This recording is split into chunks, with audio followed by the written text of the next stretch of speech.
Bismillahirrahmanirrahim. Assalamualaikum warahmatullahi wabarakatuh. Salam hormat sahabatku semuanya dimanapun saudara berada. Seperti biasa yang belum subscribe channel yang paling mantap ini kawan.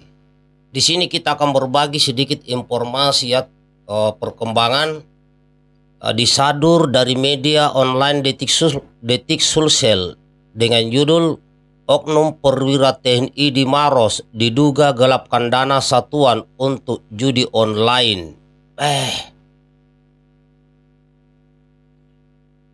Oknum perwira TNI dari Brigif 3 TBS di Kabupaten Maros, Sulawesi Selatan berinisial Letda R diduga menggelapkan uang satuannya sebesar 876 juta rupiah.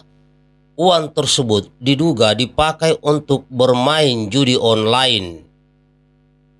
Iya, saya monitor kasus Letda R gelapkan uang satuan 876 juta rupiah untuk judi online, kata Kapuspen TNI Maijen Nugraha Gumilar saat dimulai konfirmasi Detik Sulsel Jumat 14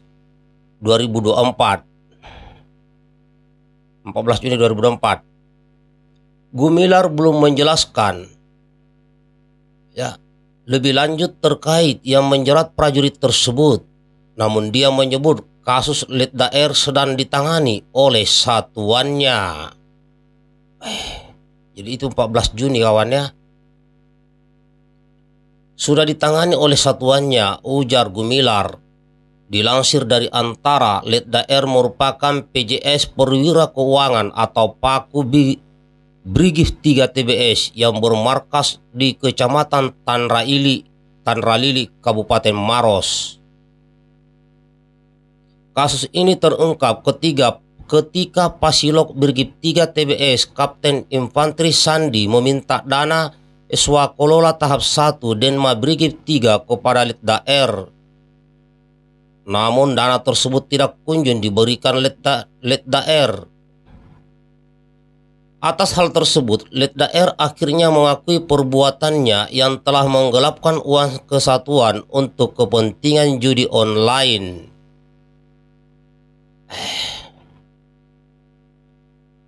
Ada kan? Ini yang bahaya ini. Seperti uang satuan ya, terjadi karena judi online kawan. Ini memang harus dikembalikan. Tapi itu cara mengembalikannya memang bagaimana? Gajinya aja kecil. Ini karena proses. Ya. Jadi saya teringat. Ya, waktu saya jadi komandan kompi di Batalion 501. Saya komandan kompi Bravo atau kompi B. Ya, sekitar tahun 2017. Ulangi tahun 2007 ya, sekitar tahun 2007 lah itu. Waktu itu saya masih Letnan 1, saya jadi komandan kompi. Nah, jadi saya berpikir sambil nulis-nulis ya, bagaimana supaya gaji prajurit itu tidak dipegang lagi oleh juru bayar. Ya, waktu itu kan 2006 2007 itu gaji itu kalau TNI gajian ngantri di tempatnya juru bayar. Disitulah saya berpikir ya, harus ada yang baru ini. Jadi kubuatlah konsep tahun 2007 itu gaji prajurit masuk langsung ke rekeningnya di BRI. Ya, waktu itu baik TNI, Polri, PNS seluruh Indonesia belum ada yang menggunakan gaji pakai ATM ya masuk di rekeningnya. Nah, saya mulai. Nah, waktu itu saya berpikir yang pertama ya, biasanya kalau satuan itu bertugas ada saja kasus juru bayar bawa kabur uangnya prajurit, gajinya prajurit. Yang kedua, prajurit saya ini harus berlatih, bukan untuk ngantri panjang dan lama. Dan yang ketiga, memperkenalkan kemajuan sedikit di bidang keuangan. Jadi waktu itu kompi saya gilir per hari itu sekitar 10 sampai 20 orang buat rekening di BRI. Itu yang pertama kali di tubuh TNI. Saya lah yang mulai itu. Ya, itu 2007. Setelah masuk ke rekeningnya, ya kan ATM kan baru. ATM-nya itu kan baru pegang juga ATM anggota. Nah, sebagian besar anggota tidak bisa menggunakan ATM karena memang tidak tahu. Ya, tetapi dengan adanya itu, dengan adanya buat anggota uangnya masuk ke rekening, dan itu saya dimarahi. Ya, saya dimarahi. Katanya merusak sistem di Angkatan Darat dan TNI. Karena tidak ada waktu itu gaji TNI masuk ke rekening. Nah, prajurit saya kan sudah punya nomor rekening, ATM-nya BRI. Nah, saya dimarahi, katanya merusak sistem. Itu teringat saya itu ya.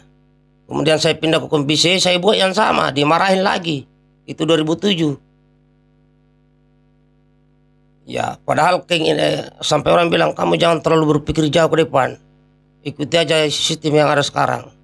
Nah, kata orang-orang gitu.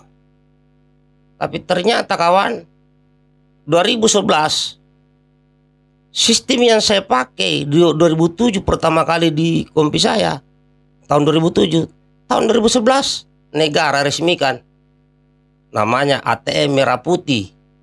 Namanya ATM Merah Putih, di mana seluruh anggota TNI, Polri dan PNS gajinya masuk ke rekening langsung. Itu tahun 2011. Nah, saya sudah lakukan di tahun 2007 kepada pasukan saya, tapi itu saya dimarahi karena dianggap melawan sistem. Jangankan itu, saya juga pernah dimarahi. Ya, waktu saya mengatakan itu yang jaga pos itu nggak usah prajurit di situ. Prajurit tugasnya berlatih. Ya, di situ kalau bisa PNS saja pakai CCTV. Di pos jaga itu pakai CCTV. Biar prajurit ini kerjanya berlatih. Nah, itu juga saya dianggap gila itu waktu itu. Kamu gila. Jaka Satrio itu wajib ada dan sebagainya. Ya, kalau saya kan berpikirannya beda memang. Bagaimana tentara ini berlatih tidak mengurusi masalah jaga kesatrian. Ya. Karena kita harus mengikuti perkembangan zaman dan teknologi. Dan lain-lain. Ya, makanya sebagian besar pemikiran-pemikiran saya selama masih aktif itu dianggap gila. Nah, ini ya kembali lagi ke laptop masalah gaji. Ya, memang pemikiran saya dianggap gila, jadi tidak nyambung. Contoh, saya sarankan latihlah prajurit menembak di saat hujan deras di lapangan. Jadi nunggu hujan dulu baru latihan nembak. Itu juga dianggap gila saya. Padahal di daerah pertempuran itu, di saat hujan itulah prinsip-prinsip patroli itu dilaksanakan. Di saat hujan kita bergerak. Nah, bagaimana cara mengatasi senjata? Ya harus sudah terbiasa mengatasi di home base. Tapi ya dianggap gila juga. Dan masih banyak konsep-konsep saya yang berkaitan dengan TNI, termasuk latihan, ya kan. Tapi belum sempat saya berikan karena takutnya dianggap gila lagi. Nah, kembali ke laptop. Kalau ada perwira yang begini-begini ini, pecat sudah yang begitu-begitu. Ambil uang prajurit. Itu harus jadi pecat yang perwira. Masih banyak perwira baik itu. Anak muda juga yang mau tentara ngantri. Uang satuan judi online lagi. Inilah masalah judi ini. Makanya kita harus perangi judi. Nah, demikian kawan. Sampai ketemu di cerita selanjutnya. Bagian videonya.